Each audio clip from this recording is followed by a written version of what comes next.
María Amparo Casar a juicio de amparo. ¡Feliz año! Feliz año a ti, primo, a Pepe, que le mandamos desde aquí también. Sí, a todo el equipo, a quien nos oye. A quien nos oye. Además, hoy es un día especial porque este espacio cumple 18 años. ¿Hoy? Hoy. Híjole, pues entonces, doble felicidades a todos, sí, hasta a mí. A todos, no todos tenemos nuestra parte de felicidad y de todo. Muy bien, primo. ¿Cómo estás, María Amparo? Muy bien, ya aquí lista para empezar el año, primer martes del año aquí contigo, qué gusto me da. Igualmente. Y bueno, pues ya con temas y más que vamos a tener en este año electoral. Así es. Sí, lleno de cuestiones políticas. Hoy tomaron posesión, bueno, fue la investidura de dos de los nuevos ministros de la Suprema Corte de Justicia. Ahí estamos con eso y luego viene pues la renovación de 13 gubernaturas, la primera en unos días ya. En Colima, que también está durísimo el golpeteo, ¿no? La guerra sucia. La guerra sucia, ya hemos estado viendo los videos, las intervenciones del Tribunal Electoral. Veremos si se cierra. Es difícil pensar en que se vaya a cerrar todavía más la elección. No, ¿te acuerdas que fueron 513 votos? 513 votos, pero vamos a ver si se refrenda Nacho Peralta como gobernador o se da la sorpresa. No va a ser una elección fácil y bueno, y de ahí nos vamos a aventar pues 5 meses muy difíciles. Podría impugnarse y anularse otra vez esa otra elección. Vez podría ser, sería por Imagínate, segunda ocasión. Cuento de nunca acabar. Bueno, y bueno, pues luego vienen 5 meses muy difíciles para el Congreso, no tanto hay muchos pendientes, desde luego, primo, en el Congreso. La ley anticorrupción, para empezar, es uno de ellos. Se van a entorpecer, si no es que paralizar los acuerdos seguramente de aquí al primer domingo de junio, que son las otras 13 elecciones, 12 de gobernador y una de local de Baja California, ¿no? Entonces, pues va a ser un semestre movidito, no se esperan sorpresas en términos, pues ya las reformas estructurales ya pasaron. Vamos a ver si por fin se deciden los diputados y los senadores a mover algunos de los privilegios que ya tienen, estas demandas de disminuir los recursos a los partidos. Vendrá también, querámoslo o no me vayas a poner cara horrible, primo, pero querámoslo o no, se va a empezar a discutir una reforma electoral, ¿sí? O sea, pues hubo muchos hoyos en esta, pero muchos enojos, ya sabíamos, pero verás, escúchame, va a el tema es ver a quién van a dar gusto con esta nueva reforma electoral, porque siempre es para saldar las heridas, ¿no? Para curar las heridas de los vencidos y nunca queda bien. Nunca queda bien. Pero en esta ocasión, fíjate que más que los heridos, porque fue una elección a nivel federal, pues poco impugnada, ¿no? Sí. Salió como, bueno, voy a corregir, muy impugnada porque estuvo todo lo del verde, ¿no? Así es. Fueron más de 600 millones de pesos en multas. En multas, que vamos a ver en cuánto quedan esas multas, porque vienen todas las renegociaciones y por ahí escuchaba yo un chisme que van como nada más como en 10 millones, ¿no? De esos 600. O sea que puede ser una burla. Pero sí va a haber una reacción en la reforma electoral, en tanto que buena parte de los litigios de la elección federal se debieron a apariciones o a propaganda que se consideraba ilegal. Entonces, pues por un lado están televisoras y radiodifusoras y etcétera queriendo regresar en la medida de lo posible a un esquema anterior, y por otro lado están los partidos también queriendo tener más libertad para poder aparecer cuantas veces quieran. Entonces va a ser una pelea fuerte entre la cuestión mediática, el dinero y la libertad de los partidos. Va a ser interesante. Va a ser interesante, claro, esa ya operará para más cuando adelante, opere. para cuando opere, para nunca, ¿sí?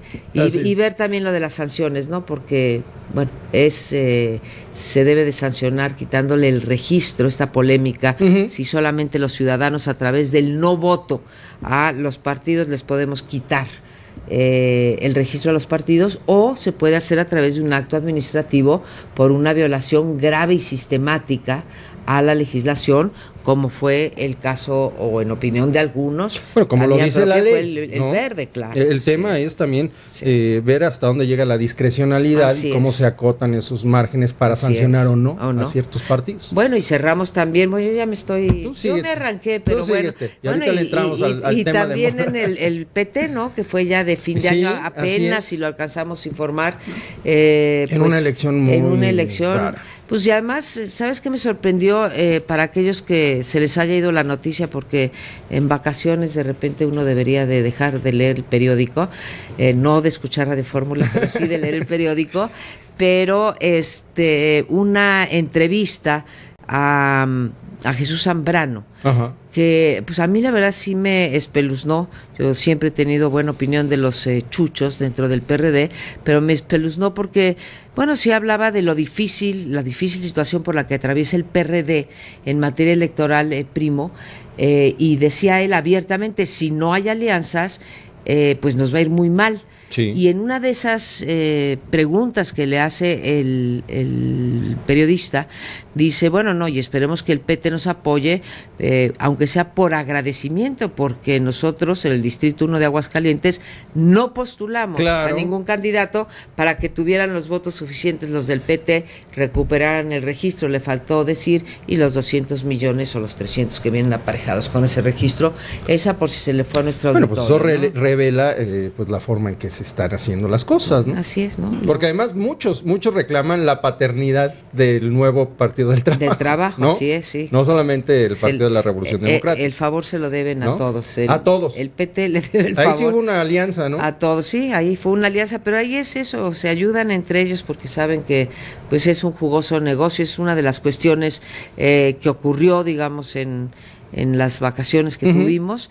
Y te digo, poco más, la violencia ahí, bueno, nos amanecimos, sí, esta semana con el tema de Temisco, ¿no? Pero en la semana de vacaciones, pues como siempre pasa. Fue una semana tranquila. Una semana tranquila, hubo noticias inquietantes como lo del INAI y los bonos del INAI, que realmente, digo, ya de por sí lo que nos cuestan los órganos autónomos en este país, no sé si lo sabías, Primo, pero México es el país que tiene más órganos autónomos y bueno, pues nos cuestan una y son lana. Carísimos, bueno. Y el INAI pues se da el lujo de darse unos bonos de navideños y otros bonos extra por riesgo. Yo creo que corres más riesgo tú, Primo, ¿sí? Aquí al micrófono, cuando haces entrevistas duras como la que estabas haciendo en estos momentos, que los consejeros del INAI, no sé si te den bono de riesgo, pero bueno, pues esas cosas que luego enojan tanto a la ciudadanía. Sí, los excesos, porque además son organismos que al final pues se gobiernan solos. Se gobiernan solos y rinden pocas cuentas, ¿eh?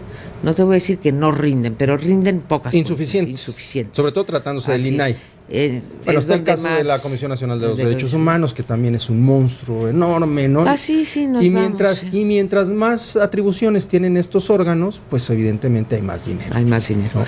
Y ese más dinero no siempre viene aparejado con la rendición de cuentas, ni viene aparejado con mayor efectividad. Digo, hay órganos que trabajan muy bien, ahí está la COFESE, ahí está el IFT, que ha dado buenos resultados, pero de todas maneras, ¿no? Son 13 órganos autónomos con sus correspondientes sueldos, y pues también ellos se deberían de hacer cargo, ¿no? Sí. De estos. Y luego pues te ocurren cosas como que esconden la información, esto de las casas, de los deslaves de las casas y edificios de Coajimalpa. Santa Fe, Coajimalpa. Bueno, que parece ser que sí las van a desclasificar, ¿verdad? Porque fue un escándalo. Sí, al final de cuentas. ¿De quién? Al final de cuentas, sí, ¿verdad? Tú estuviste.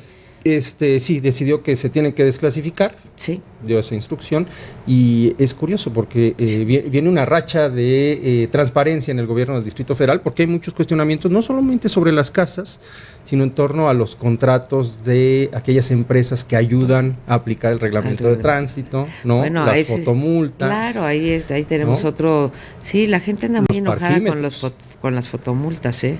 Sí. Pero además, pues claro, hay que confiar, si te sacan una fotografía ahí, pues. ¿Cómo compruebas que vas a 40 o a 60 kilómetros por hora? Entonces sí, ¿no? Sí, anda la gente muy, muy escamada. O sea que, bueno, pues temas siempre tenemos. Siempre va a haber. Ya me comí todo mi tiempo. No, vamos a hacer una pausa y regresamos para hablar del tema que está al que estoy en convocada. las 8 columnas, ¿no? Pues gracias, Primo, por tanta gentileza de dejarme hablar, como taravilla me solté. Regresamos después de mensajes. Ahora sí, el tema que está en boca de todos, que está en todos los medios desde ya el fin de semana pasado, que se vino un pleito, porque así es, un pleito entre el gobierno del estado de Morelos y el presidente municipal de Cuernavaca, Cuauhtémoc Blanco, y en torno al mando único, que viene a aderezarse, a agudizarse con la muerte de la alcaldesa de Temisco, ¿no? Liliana Mota, Gisela Mota. ¿Cómo ves tú las cosas? Mira, empiezo de atrás para adelante con respecto al asesinato, pero tiene que ver con lo que me preguntas de Cuauhtémoc Blanco, que finalmente, pues digámoslo bien y claro, sí, un futbolista metido a político, ¿sí? Que no acierta desde mi punto de vista, a entender nada, a ver estas cosas que ya suscitó antes de que nos fuéramos de vacaciones, en el sentido de pedir que pueda delegar él su mandato, ¿sí? Para poder dedicarse, no sé, nunca nos dijo bien a qué, pero quiere delegar las facultades. Pues las facultades de las autoridades electas son indelegables, ¿no? Así es. Entonces ya desde ahí empieza una cosa pues realmente muy sorprendente, muy kafkiana, que me imagino que solo pasa en nuestro país, ¿no? Tú imaginas un gobernador diciendo, no, a mí quítenme estas facultades porque es muy pesado para mí, ¿no? Es que ahí sí se cumple aquello de que cuidado con lo que pides, ¿no? Sí, caray, no se le vaya a hacer realidad, y se le hizo realidad, yo creo que pensó, bueno, esto tiene que ver, pero te mencionaba que iba de atrás para adelante el asesinato, porque hay una cierta frustración con esto de la verdad.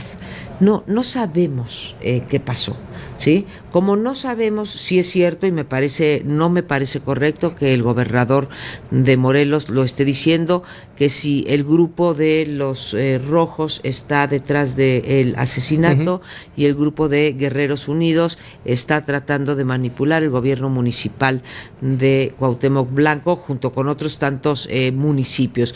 De las pocas cosas que en efecto sabemos es que Gisela Mota había refrendado la idea del mando único policial. Y lo que nos tenemos que preguntar ahí, entre eso y el decreto que emite, que creo que tiene toda la razón el gobernador Graco Ramírez de haberlo emitido en el sentido de imponer el mando único, es esto del federalismo y preguntarse por qué hay algunos municipios que, a pesar de la violencia que existe en ellos, simplemente no quieren soltar la función de seguridad.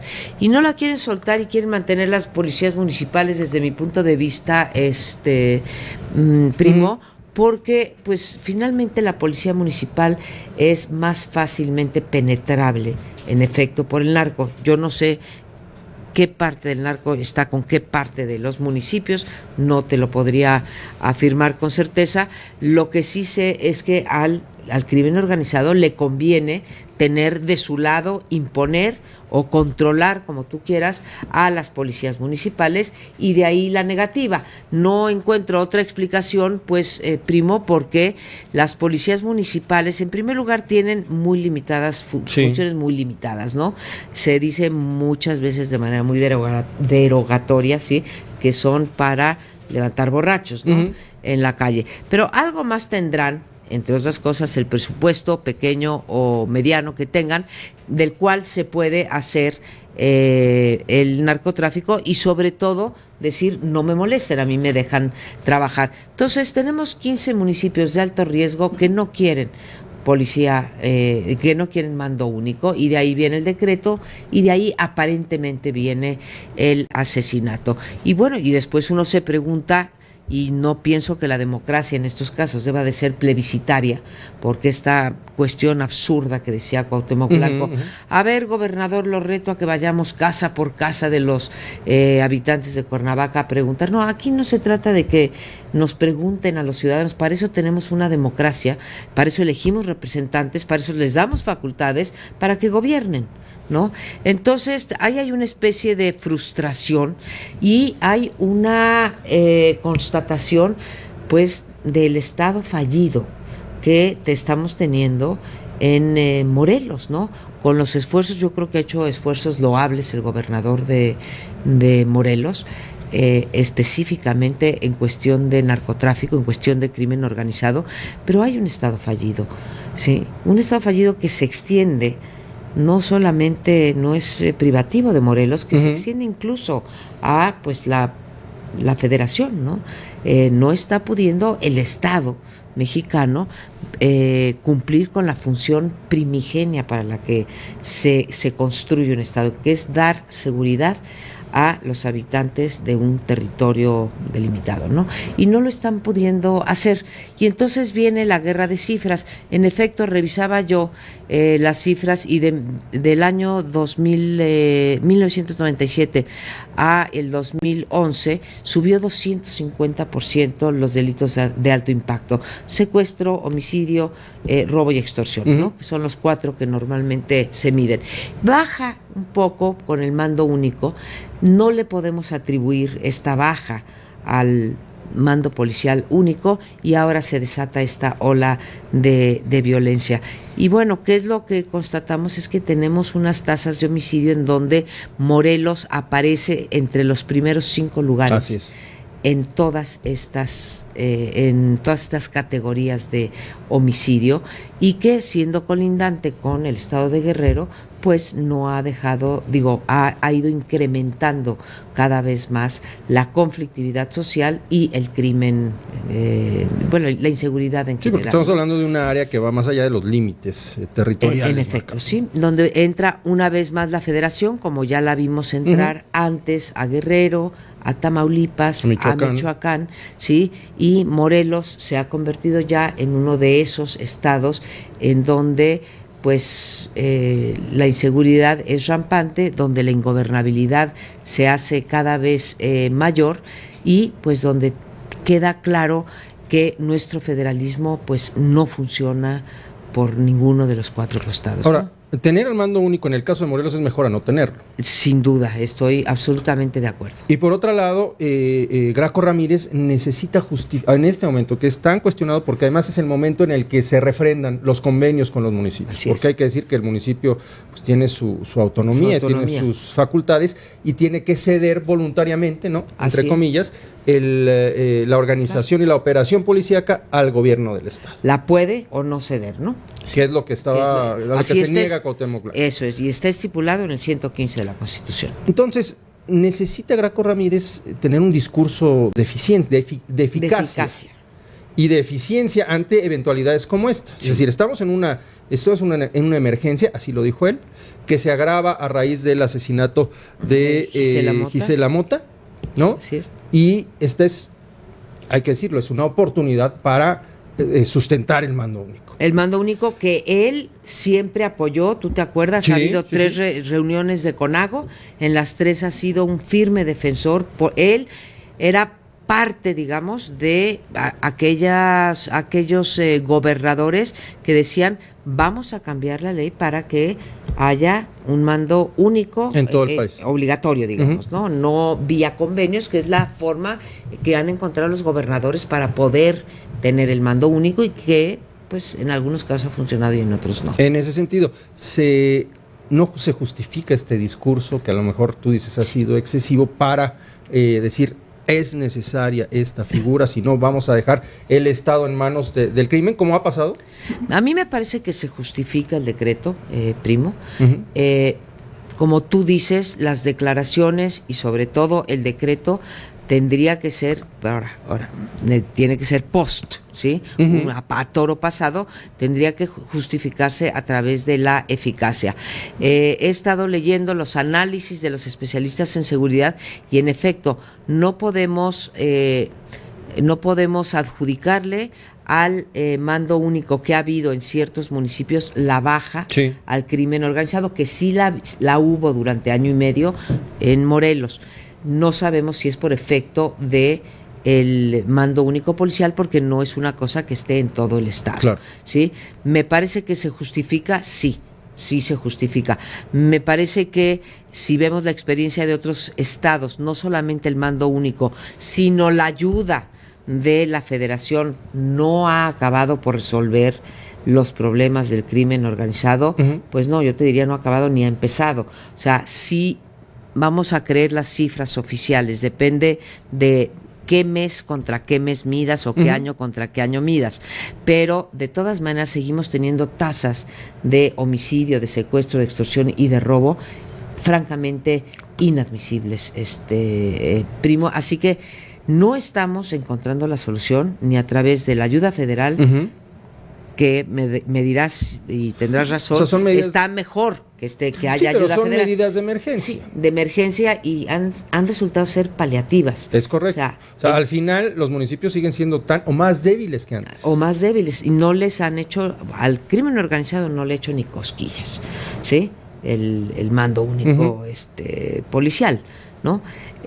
Siguen siendo débiles, y es muy difícil fortalecer la estructura municipal, primo, porque tenemos que pensar que tenemos municipios tan grandes como Nezahualcóyotl, Ecatepec, ¿sí? Ecatepec, que son verdaderos... Son ciudades países. Yo te diría que pues algunos son... Sí, claro. Iztapalapa tiene 3 millones, ¿no? La delegación.